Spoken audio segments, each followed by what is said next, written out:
Assalamualaikum warahmatullahi wabarakatuh. Alhamdulillah hamdan katsiran thayyiban mubarakan fi kama yuhibbu rabbuna wa yarda. Wassalatu wassalamu nabi rahmah wa ala alihi wa sahbihi wa man ittaba'ahum bi ihsanin ila yaumiddin wa ba'du. Ayahanda dan ibunda serta saudara dan saudariku, para pengurus dan jamaah Masjid Muhammadiyah Miftahul Jannah. Tema atau judul kuliah subuh saya pada pagi hari ini adalah ad-du'a, yakni adab-adab dalam berdoa. Kita telah mengetahui bersama doa itu adalah satu ibadah yang sangat mulia dan tinggi di dalam agama kita, dan ini menunjukkan bukti akan ketergantungan kita terhadap Rabb kita, yakni Allah Subhanahu wa ta'ala. Oleh karenanya seorang muslim dia wajib menegakkan ibadah ini, baik itu doa-doa yang terkait dengan sebab, waktu, jenis, jumlah, dan tempatnya, ataupun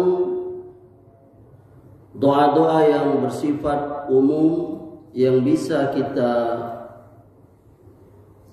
panjatkan kehadirat Allah Subhanahu wa ta'ala kapanpun, dimanapun. Maka sudah sepatutnya seorang muslim mengetahui akan adab berdoa itu. Yang pertama adalah berdoa itu adalah ikhlas.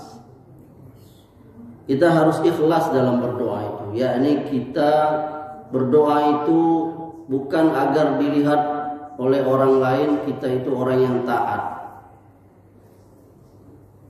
Yakni perbedaannya adalah ketika kita berdoa itu sama saja, baik itu dilihat orang lain ataupun tidak dilihat oleh orang lain. Barangkali yang menjadi indikasi kita itu ketika dilihat orang lain kita khusyuk, kita panjang doanya, kita menangis barangkali. Tapi karena dilihat orang, disorot kamera dan seterusnya dan sejenisnya dan semacamnya. Tapi ketika kita sendiri, maka doa yang kita panjatkan itu sepertinya seperti angin lalu, seperti rinai hujan yang tertiup angin,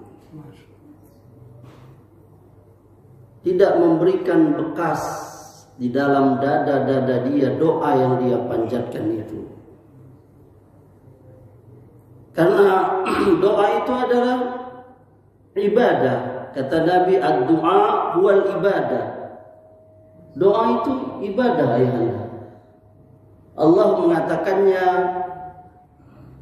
wa iza sa'alaka ibadi anni fa inni qarib.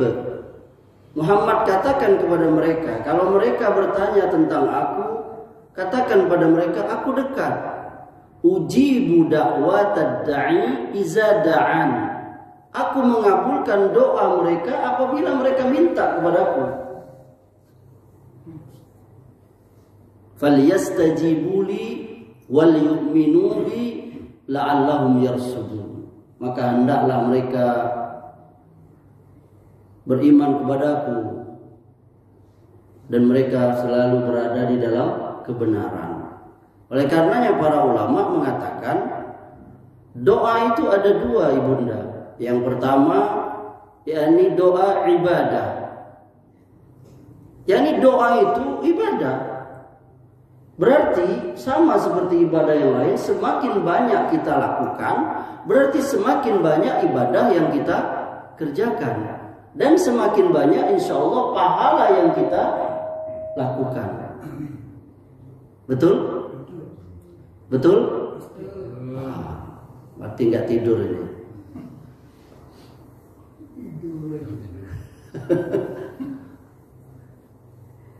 Sampai mana tadi itu? Sampai tidur. Iya, jadi doa itu adalah ibadah. Jadi kita makin banyak kita berdoa, makin banyak ibadah kita. Sama seperti makin banyak kita sholat, makin banyak ibadah kita. Makin banyak kita puasa, makin banyak ibadah kita. Makin banyak kita zakat, makin banyak ibadah kita.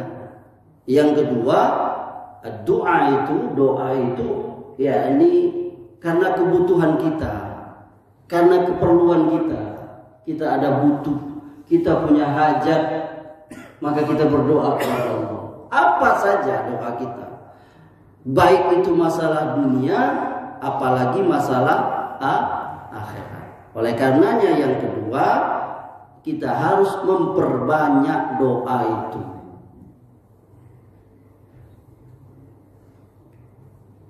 Ya, memperbanyak doa itu. Karena kata Nabi SAW, ad-du'a'u yanfa'u mimma nazala mimma lam yanzil fa'alaikum ibadallahi bid-du'a. Doa itu kata Rasulullah itu bermanfaat bagi apa-apa yang sudah terjadi ataupun yang belum terjadi. Maka dari itu hendaklah kalian banyak-banyak berdoa wahai hamba Allah. Ini hadisnya sahih, dikeluarkan oleh At-Tirmizi dan Hakim dari sahabat Ibnu Umar radhiyallahu anhu. Jadi doa itu bermanfaat, baik itu sesuatu yang sudah terjadi ataupun belum terjadi. Apa contohnya belum terjadi? Belum terjadi misalnya kita belum punya anak, belum punya pasangan. Lalu kita berdoa, ya Allah berikanlah aku anak, berikanlah aku pasangan dengan segala kriterianya itu. Lalu sesudah punya anak, sudah punya pasangan, doa lagi kan? Bacam lagi kan? Ya Allah jadikanlah istri aku ini soleha dan seterusnya. Suamiku ini suami yang soleh. Yang ketiga, berdoa itu sunnahnya dalam keadaan suci. Yani suci di situ dari hadas yang ada dalam badan kita, hadas besar, hadas kecil. Sunnahnya itu, walaupun berdoa itu boleh dalam keadaan tidak suci, yakni tidak berwudu, boleh saja. Akan tetapi,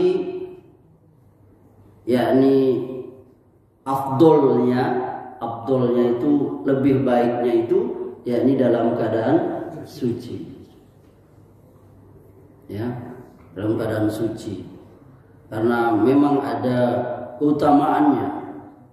Sebagaimana kita mengetahui bahwa ada saat-saat ijabahnya doa. Ada saat-saat ijabah doa, waktu-waktu ijabah doa ibunda, waktu dikabul doa itu, yakni ketika antara azan dan qomat. Maka jangan kita sia-siakan. Si Amri masih lalai ini, antara azan qomat dia malah buka-buka HP, chatting-chatting ya kan. Sehingga terbuang tadi waktu antara azan qomat tadi itu. Sibuk melintir-melintir kain benang sejadah yang terlepas tuh, pelintir. Habis saya ngasih benang sejadah itu. Ngumpulin pasir, batu yang jadi sia-sia terbuang. Padahal ya ini salah satu ijabah doa itu waktunya antara azan dan iqamah. Ada lagi yakni waktu hujan turun itu barokah. yakni berbanyaklah doa di situ. Angkat tangan kita kadang lalai itu. Ada zikir, Allahumma shayyiban nafi'an. Ya Allah, jadikanlah hujan ini hujan yang nafi', hujan yang bermanfaat, yakni tidak menimbulkan mudarat, banjir dan sebagainya, longsor dan sebagainya. Ini lalu kita berdoa, doa apa saja ibunda. Apa hajat ibunda? Ibunda nggak mau lagi suaminya nikah lagi, dia doa. Ya Allah, janganlah suami aku, pengen dia sama aku aja. Biarlah nanti di akhirat saja aku dimadu sama bidadari. Ya di dunia jangan, ya Allah, ikat hatinya ke aku. Doa ibunda, Allah punya segalanya itu. Jaga matanya selain dari selain diriku. Panjang. Ayanda juga berdoa, ya Allah, aku terlalu mencintai istriku ini. Jadikan kecintaanku ini karena Allah. Dunia sampai akhirat nanti. Begitu. Waktu hujan itu kita ajar anak kita, cucu kita doa. Ayo doa. Saya sering ngajak anak saya, cucu saya, ayo kalau lagi hujan doa.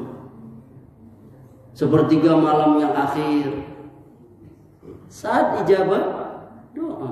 Waktu sholat, ketika sujud, kata Nabi, perbanyaklah doa. Ketika sujud, sujud ketika sholat sendiri tentunya ya.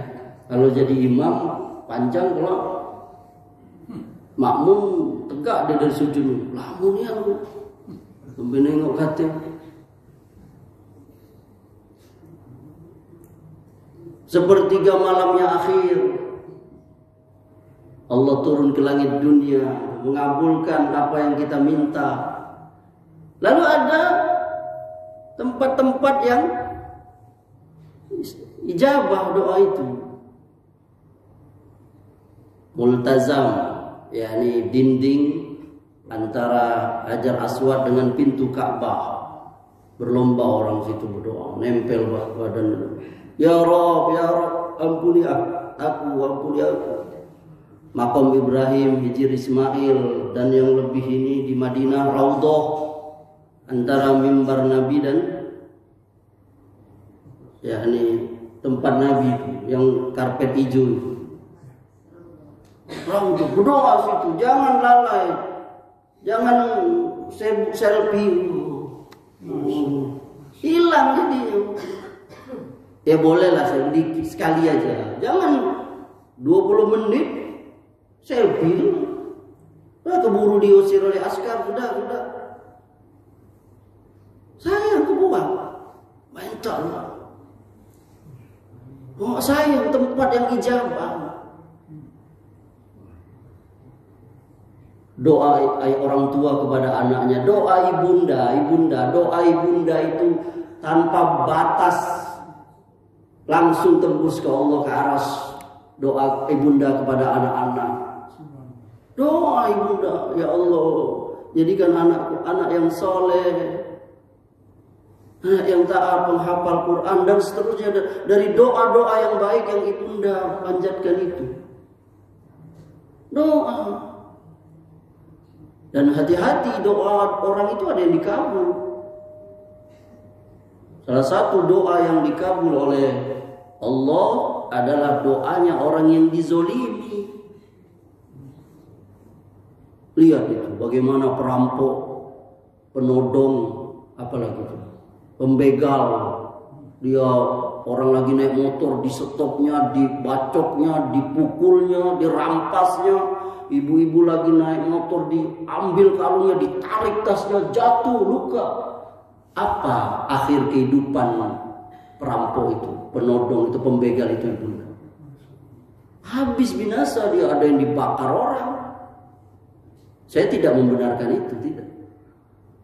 Dibaduk orang pakai pot bunga, diikat orang, kenapa? Boleh jadi itu doa-doa dari orang yang dia zolimi itu. Ibu tadi baru membek gaji dia, pensiun berapa? Dirampok, anjak dia sama Allah. langsung keluar. Kalau dia ibu yang baik mungkin masih dia berdoa, ya Allah berilah dia hidayah apa. Kalau ibu yang ini Allah matikanlah dia, atau langsung spontan dia melaknat, mati kan. Nanti dia kabar ke anaknya, anaknya juga melaknat, dia mau mati lagi dia kan. Gimana? Jadi hati-hati kita kalau menzolimi orang. Karena doa orang yang dizolimi itu naik. Dan jangan takut kita berdoa. Dikabul oleh Allah ibunda. Doa kita itu dikabul ibunda. Yakni Allah mengabulkan doa itu dengan 3. Pertama, dengan apa yang kita minta itu dikabulnya. Kita minta sehat, kasih sehat. Hah? Kita pengen dapat harta, dikasih harta. Pengen dapat jabatan, dikasih. Sama persis yang kita minta. Mau sekarang, mau bentar lagi, atau 20 tahun lagi. Mungkin doa si Amri ini dikabul. Mungkin doa saya 20 tahun yang lalu, 10 tahun yang lalu, baru sekarang. Yang kedua, cara Allah mengabulkan itu ayahanda dengan cara dikasih kebaikan yang lain. Dia minta kaya, Allah tidak kasih. Si Amri minta kaya, nggak kasih. Tapi Allah kasih dia anak yang menghafal Quran. Dikasih dia, alhamdulillah sehat badannya. Istrinya si Amri ini nggak banyak minta, nggak banyak nuntut. Itu dari Allah. Dia nggak, si Amri nggak dikabuli oleh Allah kaya. Karena Allah tahu itu yang terbaik bagi si Amri. Karena si Amri kaya, nanti si Amri lupa, lalai, betul? Banyak orang yang dulu miskin, tidak banyak tingkah, ngapa? Miskin, apa yang nak digawe kan? Negoro orang aja takut. Tapi kaya, bisa dia mau apa yang dia mau, bisa. Ada fulus. Jadi kita yang miskin-miskin ini, saya lihat wajahnya wajah miskin juga kan, sama kayak saya. Kita bersyukur dengan itu boleh jadi kita, Allah tidak jadikan kita berbuat maksiat. Karena boleh jadi maksiat itu karena dia kaya. Berapa banyak orang yang sombong itu karena kaya, betul? Makanya orang yang paling dibenci itu miskin sombong. Langsung dalam miskin, apa yang ada? Orang kaya sombong itu nggak benar, dosa besar. Al-kibru, sombong itu dosa besar. Kibru itu pakaiannya Allah, nggak boleh kita pakai.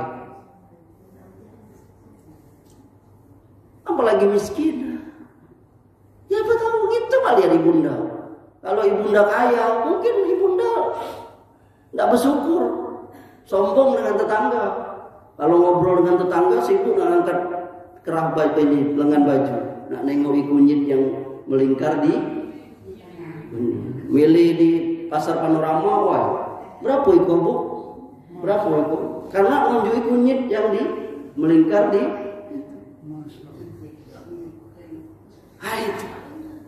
Allah punya hikmah, jadi kita apa yang terbaik bagi kita? Ini bukan berarti tidak boleh berdoa jadi kayu. Boleh tak ayah anda berdoa jadi kayu? Boleh? Boleh. Nabi pernah mendoakan sahabatnya Anas bin Malik radhiyallahu anhu. Allahumma aksir malahu wa waladahu. Kata Nabi, ya Allah perbanyaklah harta dan anak-anaknya. Jadi Anas bin Malik itu orang terkaya di Madinah. Kebun kormanya berhektar-hektar. Anaknya banyak sampai 100 anaknya. Ada yang punya anak 100. Anas bin Malik, umurnya panjang. Anas bin Malik. Doa dari Nabi yang berdoa kabul. Banyak sahabat Nabi yang didoakan oleh Nabi. Salah satunya Anas bin Malik. Kata Nabi, Allahumma aksir malahu wa waladahu. Ya Allah perbanyaklah harta dan anak-anaknya. Subhanallah. Jadi boleh berdoa. Yang ketiga, doa itu dikabul oleh Allah dengan cara dijauhkan kita dari bala bencana. Kita memang gak kaya, tapi waktu ada bala, bus terbalik, orang semua celaka, dia selamat. Orang kebakaran rumahnya enggak. Itu sebab daripada itu. Mungkin doa-doa yang kita panjatkan selama ini, doa orang tua kita selama ini untuk kita.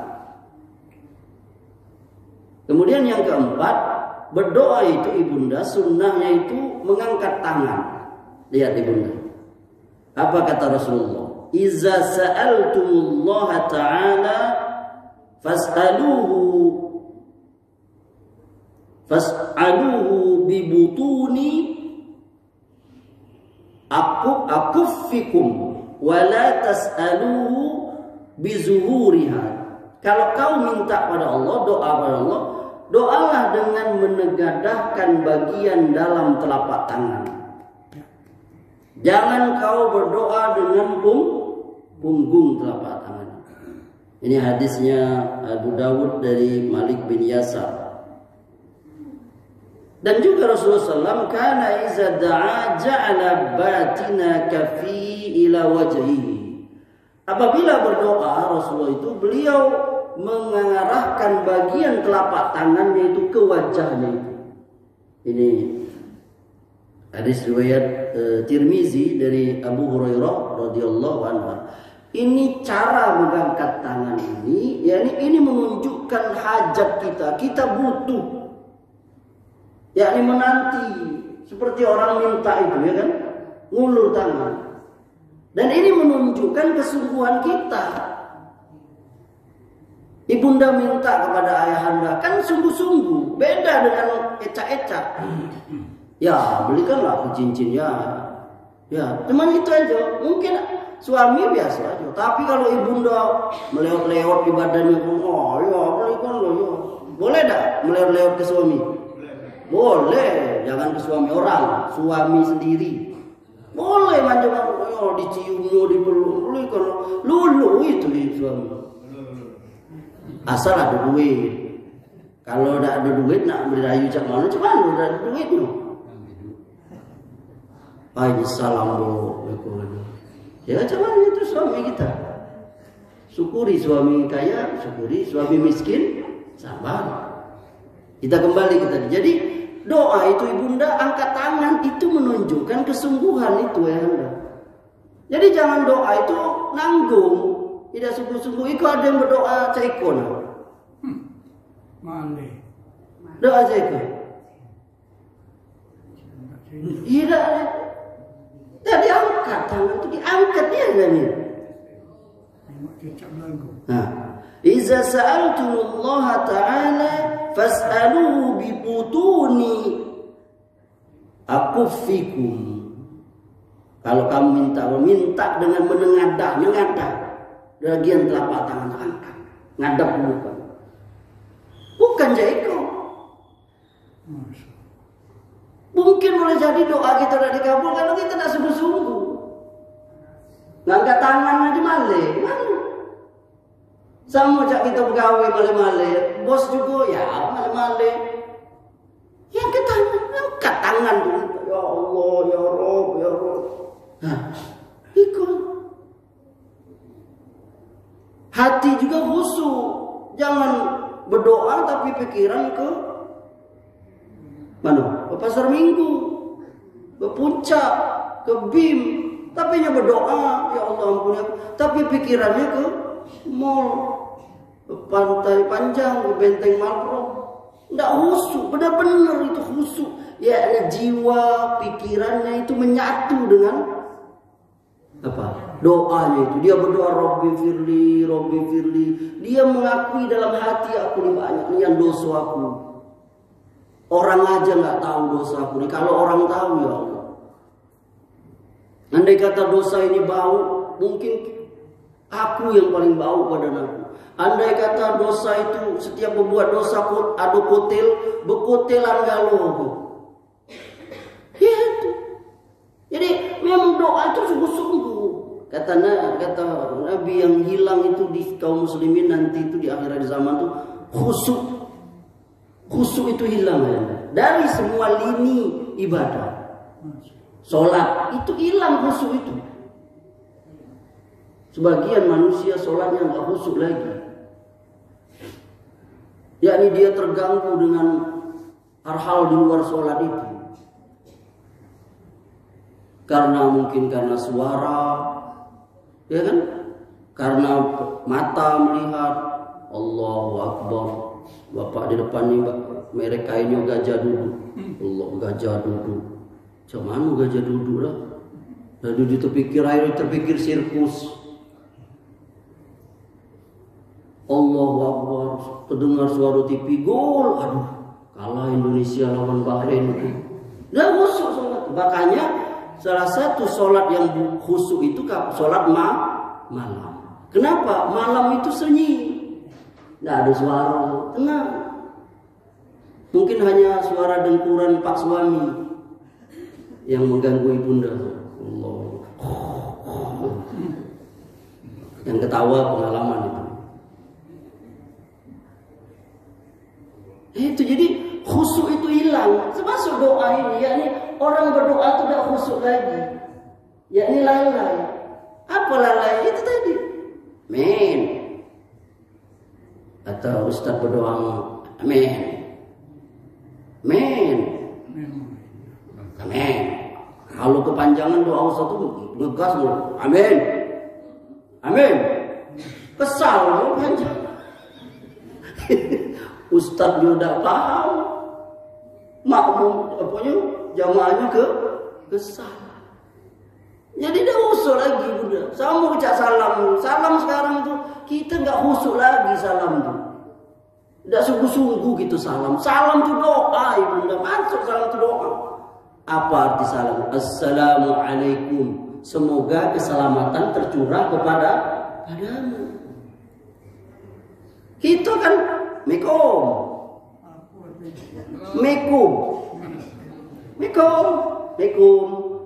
Jadi hanya sekedar kalau bahasa ayah anda live service saja, di bibir saja, tidak ada dari hati doa. Beda gitu tuh kalau khusyuk sholat tuh memahami apa yang dibaca. Makanya sholat nggak boleh dalam keadaan mabuk. Dulu waktu tahapan kedua hammer itu kan Allah pertama bilang di surah Al-Baqarah ya, ada manfaat tapi lebih banyak mudarat. Di surah Al-Maidah itu apa Allah katakan, surah An-Nisa ya dikatakan janganlah kamu sholat dalam keadaan mabuk. Karena sahabat dulu ada sholat dalam keadaan mabuk karena khamr belum diharamkan. Jadi mereka nggak ngerti apa yang dia baca. Ayat ketiga baru diharamkan ya kan? Surah 90 surah 5 ayat 90 itu. Innamal khamru wal maisiru. Jadi hilang itu khusyuk, nggak ngerti apa yang dibaca. Salam itu juga, Assalamualaikum. Makanya ada sebagian ustaz tuh kadang ulang-ulang mungkin dia lah kesal karena tak ada yang jawab salam dia. Kalau saya juga tidak perlu saya nak nyuruh ulang-ulang. Mungkin ada satu dua yang sudah menjawab ya sudah cukup. Assalamualaikum. Kita jawab sebut. Waalaikumsalam warahmatullah. Semoga keselamatan tercurah padamu. Lebih lengkap lagi Ustaz boleh. Assalamualaikum warahmatullah. Kita jawab waalaikumsalam warahmatullahi wabarakatuh. Semoga keselamatan dan berkah Allah tercurah kepadamu. Dan rahmat Allah dan berkah Allah tercurah. Assalamualaikum warahmatullahi wabarakatuh. Dia jawab waalaikumsalam warahmatullahi wabarakatuh wa maghfiratuh. Semoga keselamatan, rahmat Allah, berkah Allah, ampunan Allah tercurah kepadamu. Sudah pernah ngamalin yang terakhir tadi? Belum kan? Belum baca hadis dia. Undanglah saya ke Siko, kalau kita bahas masalah salam, bab salam itu. Wah, kita hilang khusyuk. Kita doa sudah sungguh-sungguh. Maka ayah anda kita pulang kerja ke rumah itu, Assalamualaikum. Istri kita lagi di rumah nyiapin bukuan. Waalaikumsalam. Beda itu. Apalagi kalau menyebutkannya dengan tabassum, senyum. Assalamualaikum. Dengan salaman, ya kan? Assalamualaikum. Beda itu apa? Bawaan itu. Beda kalau Assalamualaikum. Beda. Tentara aja Kopassus aja ada salam itu. Kopassus Udah adunya cah itu. Itu yang tiap hari ke masjid sesama jamaah udah adu senyum. Assalamualaikum. Nengok dari atas cak intel nengok penjahat. Udah adu senyum. Ibunda juga dengan ayahnya. Jangan sambut ayahanda itu dengan dari mana kau? Mancing. Mana dah berdenyut hati suami tadi. Lita-lita kaget itu kelak. Sudahnya selesai hajan baru dari mana ya? Begitu aku sudah menunggumu ya. Kalau di luar Ramadan tuh ikut sayur rasa nggak dingin. Ah itu kelak itu. Itu kita tahu pengalaman. Contoh kecil tuh ya. Ini saya kritisi ya. Contoh kita habis sholat. Assalamualaikum warahmatullahi wabarakatuh. Ini sebenarnya nggak ada juga keharusannya, sunnahnya tuh. Jadi kita salam depan, kanan, kiri, belakang. Itu sebagian orang itu tidak ada. Menurut saya tidak ada dia sungguh-sungguh salam itu. Ada yang, saya ikut contoh ya. Assalamualaikum warahmatullahi wabarakatuh. Lalu dia salam ke kanan. Hah?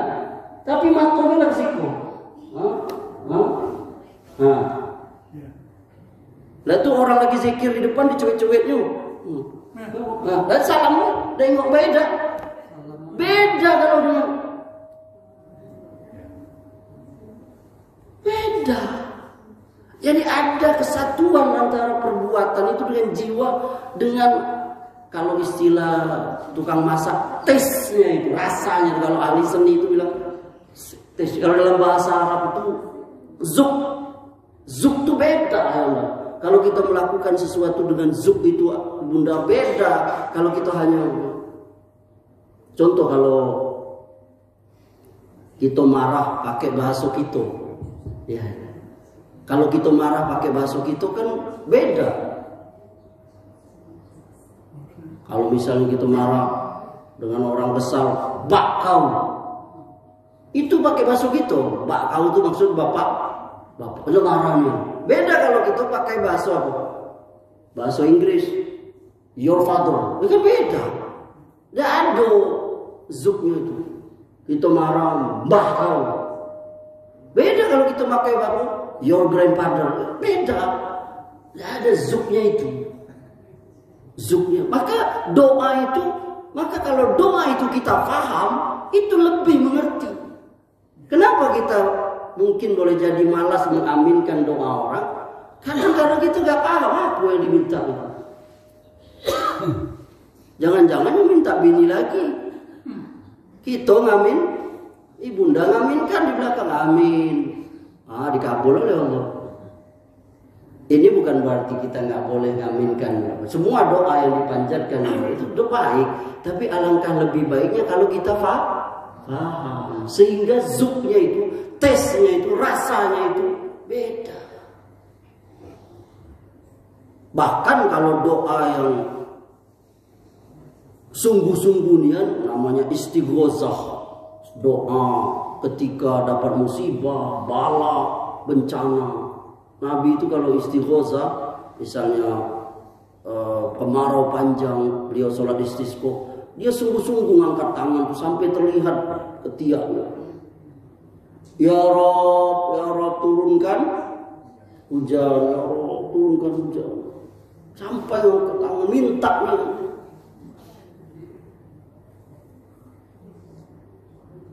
Jangan itu berdoa dalam keadaan lalai, itu jangan. Yang selanjutnya, doa itu kita mulai dengan pujian, hamdalah. Sama seperti kita minta tolong ke Pak RT. Mana Pak RT? Pak RT mana? Itu datang ke rumah Pak RT. Assalamualaikum. Kita maaf dulu kan. Mohon maaf dengan Pak RT. Saya kok jarang main ke rumah Pak RT. Datang kalau ada keperluan, minta maaf dulu kan. Lalu kita muji-muji dia kan. Pak RT itu tambah ganteng aja. Baru masuk. Ngapu? Pak RT lah benarnya ngapu sih kok. Baru ada keperluan Pak RT. Ambil minta surat pengantar. Ngapu? Anak saya nak apa misalnya. Nikah apa lah. Ntar ke kantor lurah. Itu. Tidak langsung gitu kan. Pak RT. Assalamualaikum Pak RT. Apa kok tuh Pak RT kan? Apalagi Allah.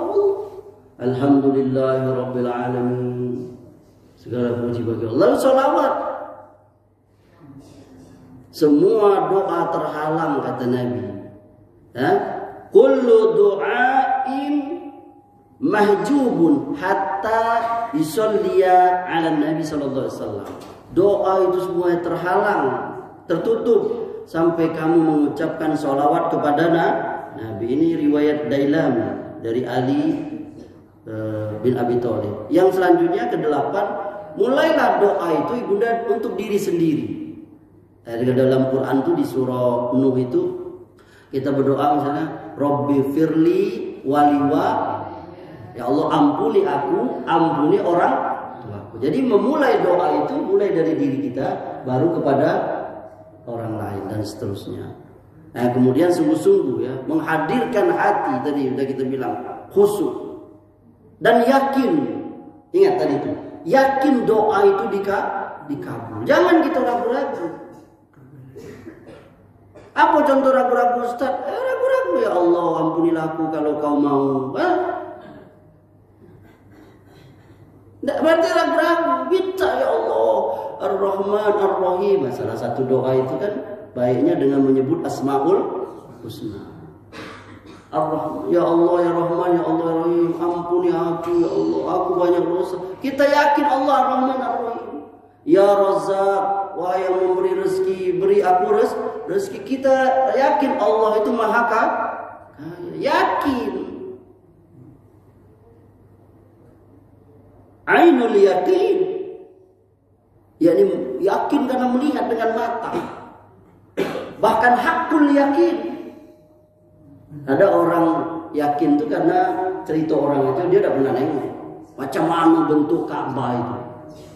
Oh, kubus, warnanya hitam. Mana? Dia yakin saja. Tapi beda dengan orang yang sudah pergi ke Mekah tuh nengok, wiko, itu ainul yakin.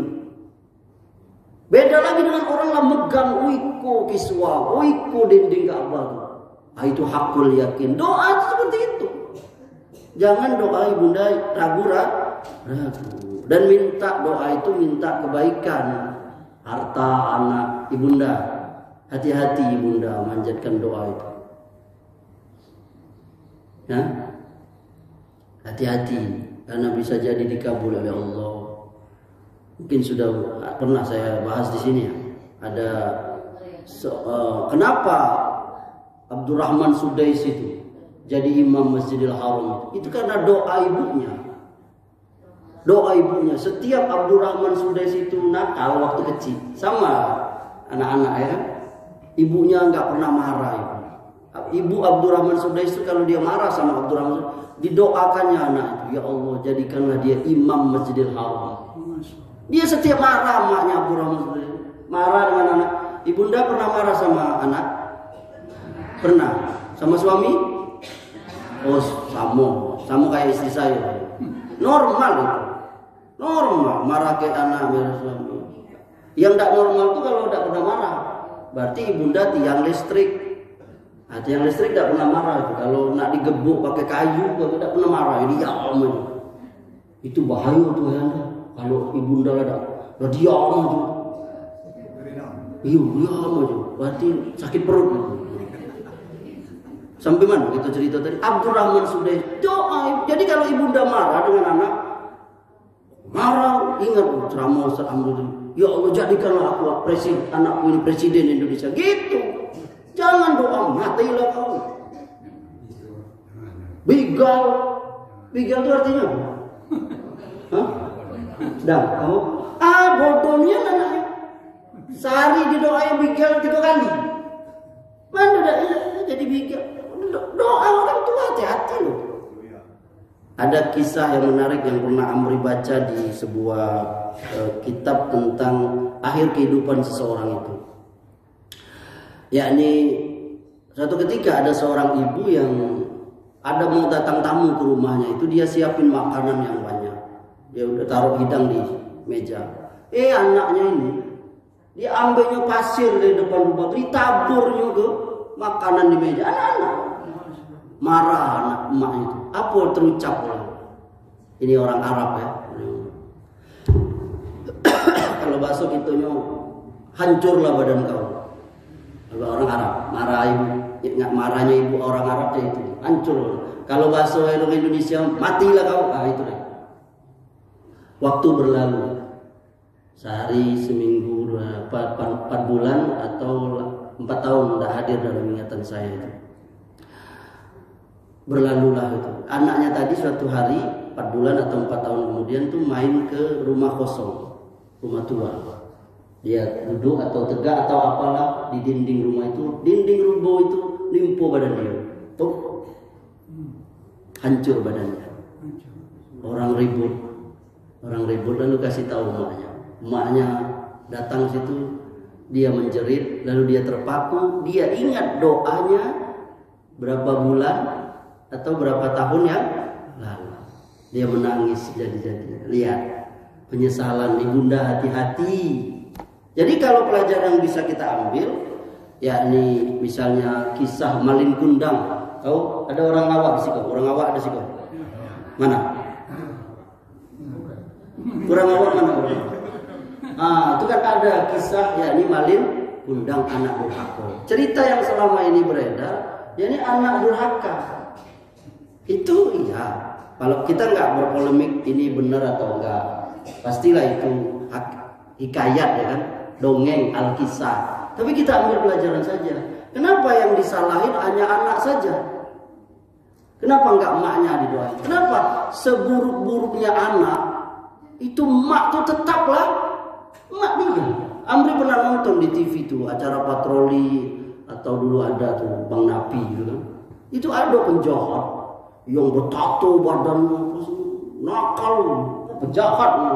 Tapi emaknya tuh sayang dengan anak. Jadi waktu dia sakit karena narkoba, emaknya nyuapin mijitnya. Ya Allah, saya melihat inilah kasih sayang ibu itu. Kenapa ibu Malin Kundang tak doa saja? Tak doa kepada Allah, ya Allah, bukakanlah hatinya Malin Kundang itu. Jangan langsung mudah keluar laknat, hati-hati melaknat itu. Barangkali sampai di sini karena udah jam 6 lebih. Suruh berapa? 15. 5 menit lagi. Kalau ada yang ingin menambahkan atau bertanya, saya silakan. Tolong yang mudah-mudah saja kalau ada yang bertanya. Jangan payah-payah. Ya.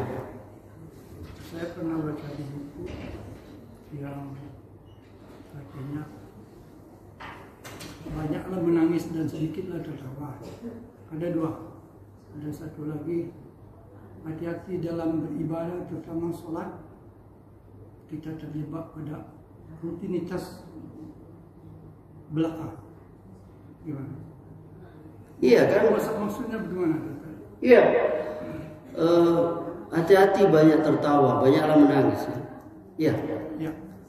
Ya, itu maksudnya tidak boleh sesuatu itu berlebihan. Karena tertawa itu kata Nabi itu dapat mematikan hati. Ya kan, siapa yang suka berlebihan dalam segala hal itu Islam itu nggak boleh berlebihan.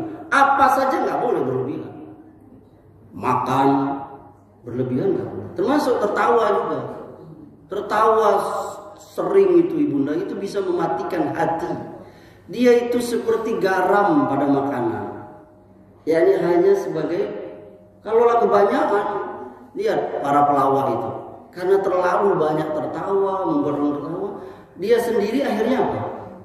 Nggak dapat wibawa. Lihatlah orang-orang yang pelawak kan langsung ketawa, ya kan?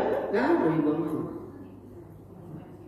Dan orang yang mudah ketawa tuh mudah main-main gitu. Nggak mudah, hati itu beda dengan orang yang sederhana. Ini bukan berarti kita ganas terus. Jadi gitu ya. Jadi ya ini banyak melarang banyak tertawa itu yang berlebihan. Dan nggak boleh membuat tertawa itu yang bohong. Apalagi jadi ustadz, nggak boleh jadi ustadz tuh ya ceramah yang yang ngalir aja, nggak boleh. Bahkan di kitab Bulughul Maram di bab terakhir itu ada Nabi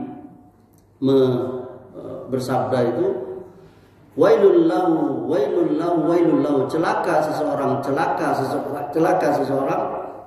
membuat cerita bohong hanya untuk membuat orang tertawa. Jadi padahal cerita itu tidak ada. Sama seperti tukang dongeng, pelawak, itu tidak ada. Apalagi pelawak-pelawak yang apa istilah anak sekarang tuh, Ibunda, body shaming, yakni membuat tertawa, mengejek seseorang. Oh, tengok bapak ini perutnya gemuk, oh berarti dia tertawa orang. Oh, tengok bapak ini, itu nggak boleh, itu dalam Islam nggak boleh. Nggak boleh caci. Seorang muslim itu nggak boleh merendahkan orang, walaupun niatnya hanya bercanda, nggak boleh. Ngalir aja. Nabi itu Ustadz, Nabi itu orang yang serius. Tidak, Nabi serius sekali. Tapi Nabi itu bikin tertawa tuh nggak bohong. Nah, pernah seorang nenek-nenek datang ke Nabi, ya Rasulullah, kamu ambokola nenek-nenek bahasa gitu. Nenek-nenek masuk surga dah. Kata Rasulullah, itu nenek-nenek sedih, nenek-nenek panggil lagi Rasulullah. Nanti memang dah ada nenek-nenek masuk surga. Kenapa? Karena kelak nenek balik gadis lagi. Gitu. Jadi dia Nabi tawa tuh nggak bikin bohong, nggak berbohong gitu ya. Banyak menangis itu juga ya sesekali menangis tuh. Baca Quran ingat dosa. Kalau nangis terus lah itu penyakit itu. Itu nangis juga orang ini bercanda nangis juga lah. Penyakit. Yang apa tadi ya terakhir sholat. Apa tadi? Hati-hati kita beribadah ini terutama masalah sholat. Jangan terjebak pada rutinitas belakang gitu.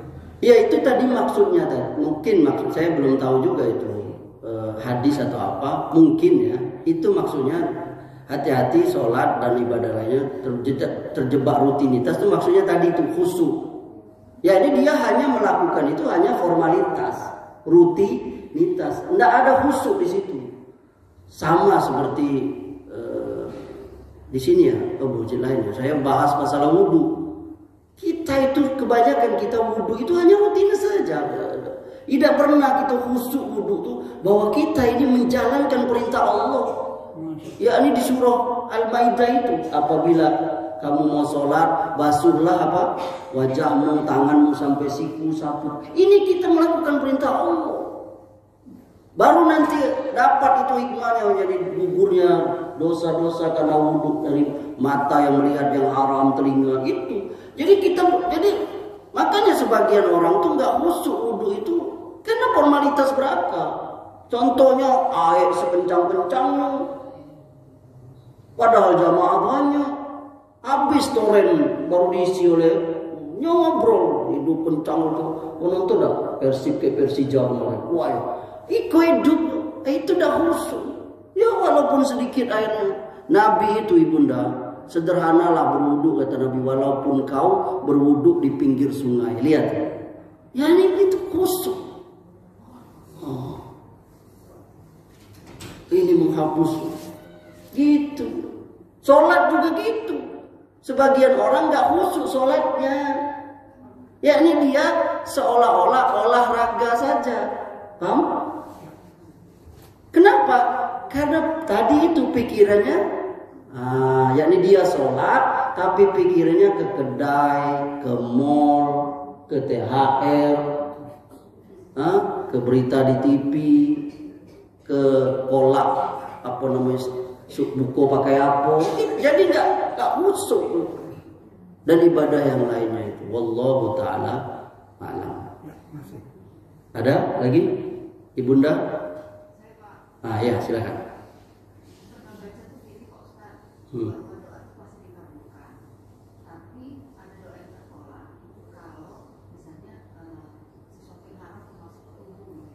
Apa? Sesuatu yang haram.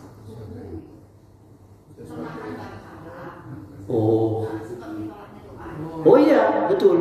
Jadi kadang kalau yang kayak kami PNS gitu kan, mungkin kalau yang haram itu kami tahu lah ya, ditolak lah. Cuma kadang-kadang takut dicoba, misalnya absen Ustaz, ya absen gitu kan, atau sekarang tuh yang misi kinerja gitu.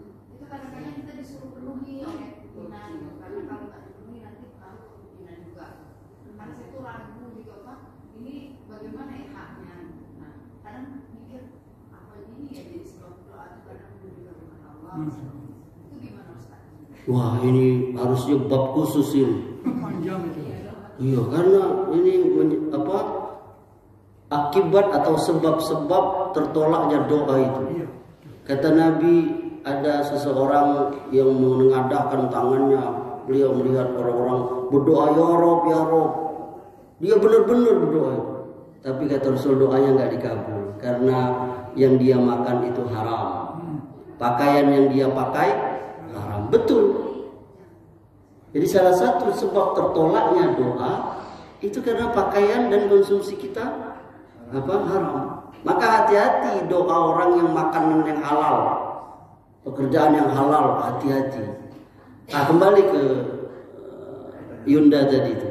Jadi bagaimana kami ini bekerja sementara ini keresahan yang ada di dada-dada Yunda tadi itu adalah sesuatu yang menunjukkan keimanan yang ada. Seorang beriman itu dia